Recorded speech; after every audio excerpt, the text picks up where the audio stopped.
¿Qué tal? ¿Cómo están? Gracias por estar en Sin embargo al aire y muchísimas gracias por acompañarme en mi texto del lunes 24 de noviembre.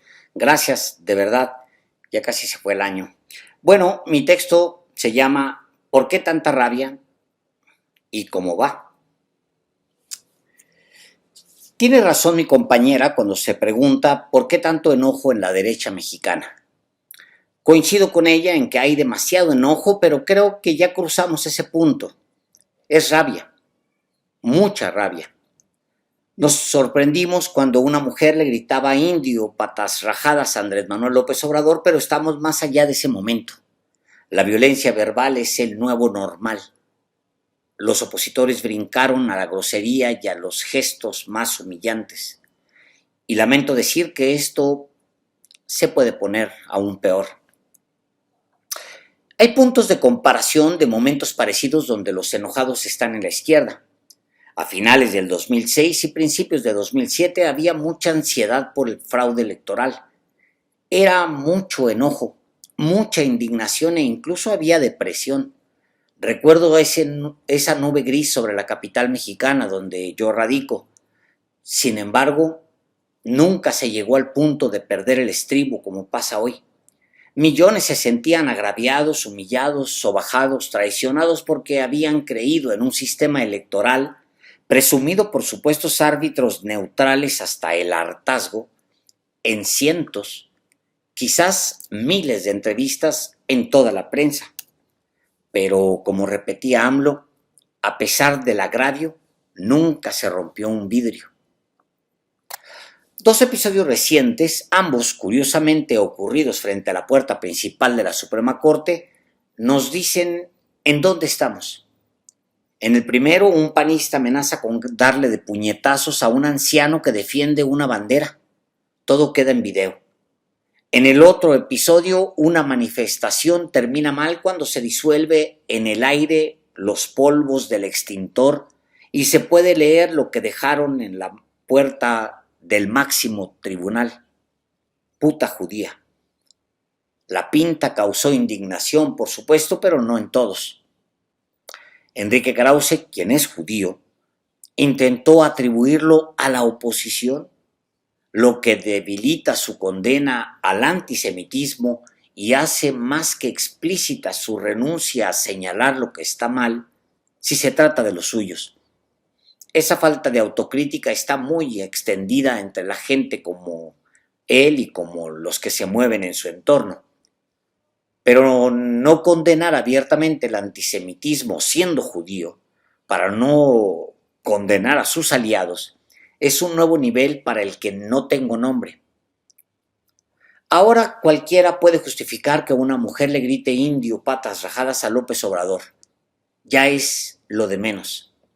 Dentro de la oposición, hoy, ese grito no sería motivo de escándalo, como tampoco hubo condenas al mensaje de puta judía escrito en la puerta de la Suprema Corte.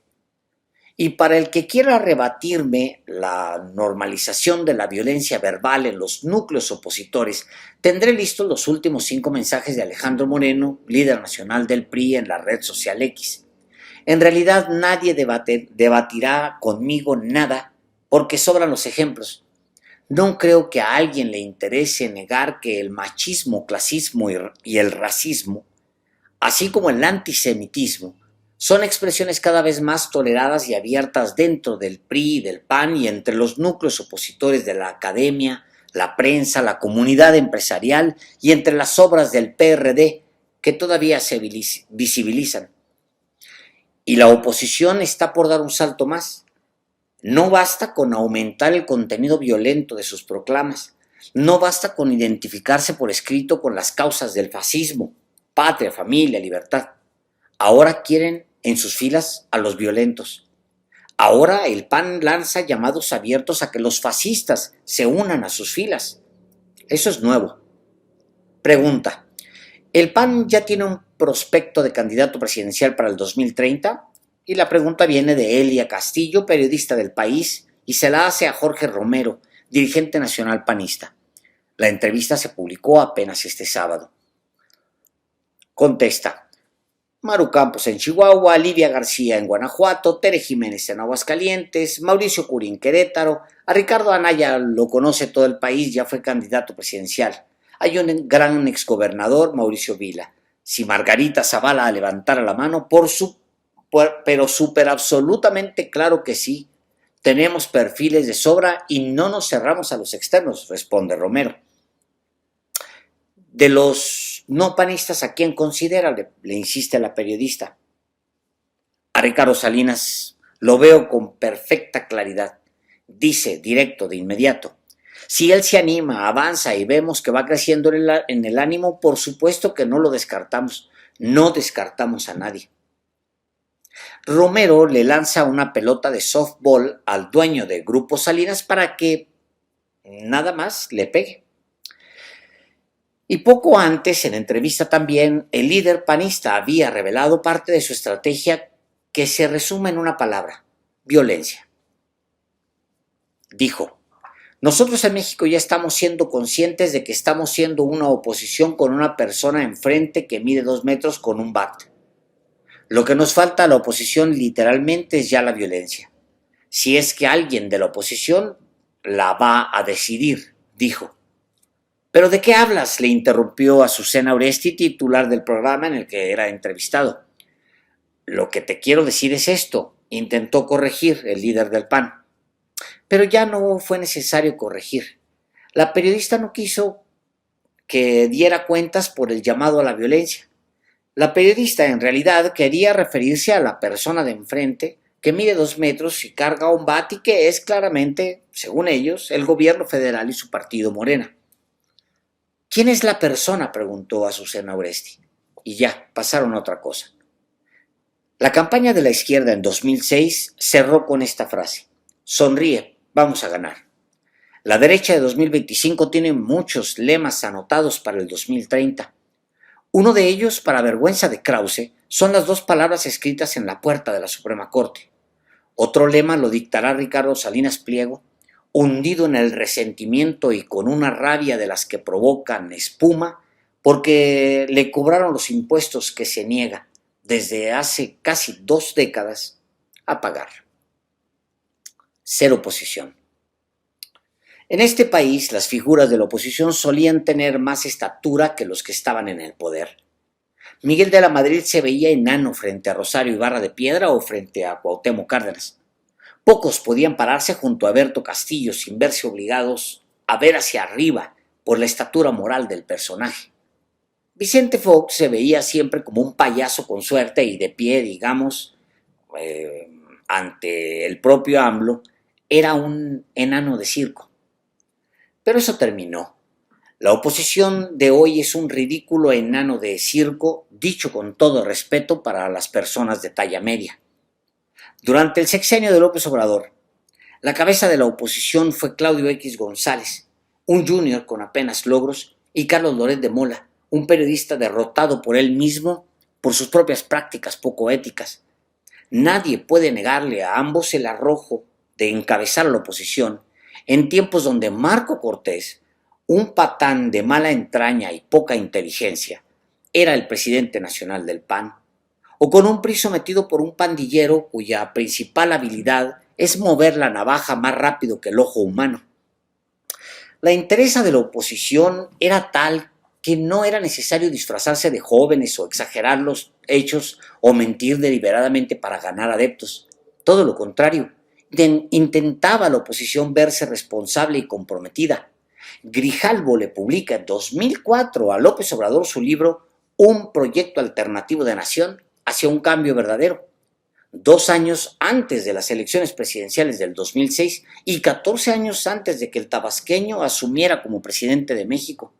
Eso nos explica muchas cosas, sobre todo cuando la oposición no pudo siquiera presentar un proyecto de nación a los electores en 2024 porque nunca lo ha construido. Jorge Romero, Alejandro Moreno, Claudio X González, Enrique Krause, Ricardo Salinas Pliego no se preocupan por afinar un proyecto, están dedicados en cuerpo y alma en construir discursos que hagan ver el país lo suficientemente caótico como para que les llegue ayuda del extranjero. Les encantaría que el portaaviones de Estados Unidos frente a Venezuela estuviera frente a las costas de Veracruz. Envidian el Nobel de la Paz de Corina Machado porque se creen más merecedores que ella de tal premio. Son violentos como ella, son progringos como ella, prometen repartir los recursos naturales que nos quedan como ella, están dispuestos a bolearle las botas a Trump como lo hace ella y para terminar pronto, prefieren limpiar tazas de baño de soldados gringos que permitir un día más de un gobierno que les ganó con voto popular y con sus propias reglas. La tragedia de la oposición tiene que ver con la calidad de los líderes. Los tiempos de Rosario Ibarra, Alberto Castillo y Valentín Campa quedaron atrás y se han incorporado dirigentes violentos, deshonestos y mentirosos, individuos que se desayunan licuados de su propia envidia, su odio, su frustración y su rabia irracional. Me provoca indignación ver a Claudio X González convocar a movilizaciones con mentiras como el INE no se toca o para defender la democracia, porque estoy seguro que a la gente de derecha le da lo mismo. Quiere marchar y marchará por una causa de verdad. Me da pena ver a Krause promoverse como un crítico del poder, entre comillas, porque todos saben lo que no escribió durante el sexenio de Felipe Calderón y lo que sí.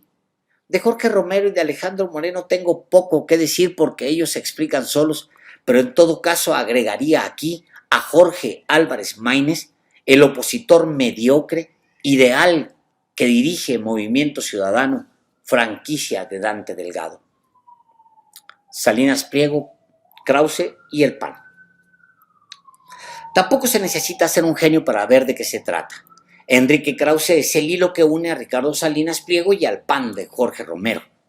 El intelectual de la derecha tiene rato que se incorporó al presupuesto de los libertarios y es público también que asesoró a la dirigencia panista para su cambio de imagen. Qué belleza de tiempos. Ver cómo se le cae la máscara a Krause no tiene precio. Se había vendido como un liberal, como un heredero legítimo de Daniel Cosío Villegas. ¿Quién lo iba a decir? Ahora está detrás de un proyecto de ultraderecha. En abril del 2027 se cumplirán 80 años del texto La crisis de México de Cosío Villegas. Conozco dos presentaciones notables para ese texto.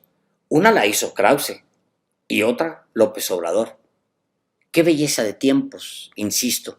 Don Daniel se pregunta, ¿México puede esperar algo de las derechas? Y se responde largo y tendido. Dejo apenas un párrafo para ustedes. ¿Qué manera de ver el futuro? ¿Qué manera de desnudar a los impostores que vendrían después de él? Hay mensajes para todos, hasta para el bobo Verástegui. El párrafo dice lo siguiente. Con las derechas en el poder, la mano velluda y macilenta de la Iglesia se exhibiría desnuda, con toda su codicia de mando, con ese su incurable oscurantismo para ver los problemas del país y de sus hombres reales. La Iglesia perseguiría a los liberales, los echaría de sus puestos, de sus cátedras, les negaría la educación a sus hijos, serían en suma víctimas prontas de un ostracismo general.